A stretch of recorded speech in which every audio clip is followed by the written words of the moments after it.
দিক থেকে তো আর আসিস না, কি করবো? এই তো তোমার চাইতেও পারি না, তুই আসিস না। পিসি কেমন আছো? ভালো আছো? হ্যাঁ। এটা কার মেয়ে?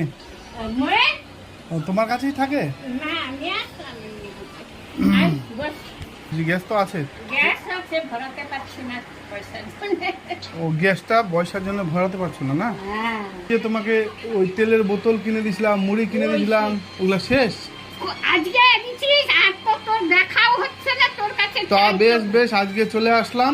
তুমি বিশ্ব দোকানে চলো। এরপরে এই ফ্যানটা আমি ঠিক করে দিয়েছিলাম, এরপরে আর খারাপ হয়নি।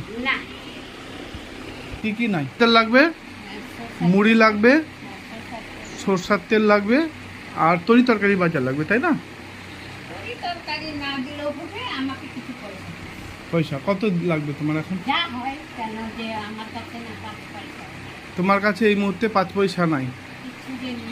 তো আমি তোমাকে যতটুকু পারি আমার তরফ থেকে দিচ্ছি। হ্যাঁ, আমি তোমাকে যে মাঝে সাঝে দেখাশোনা করি, তোমার ভালো লাগে? না হলে আসবো না তোমার কাছে, চাইতে হবে না। আমি তোমাকে মাসে মাসে আসে দিয়ে যাবো। আমাদের বাড়িতে ইনি কাজ করে, কোনো মতো দিন যায়। আমি এর আগে ইনাকে হেল্প করেছি, সব দিয়েছি। তো এই দোকানটা আমি ওনাকে করে দিয়েছি, এখান থেকে যা লাগে নিয়ে যায়। ইদানিং আমি আসতে পারিনি বলে আমি কিছু দিতে পারিনি, এর আগে দিয়েছিলাম, তখন ভিডিও আমি তৈরি করতাম না।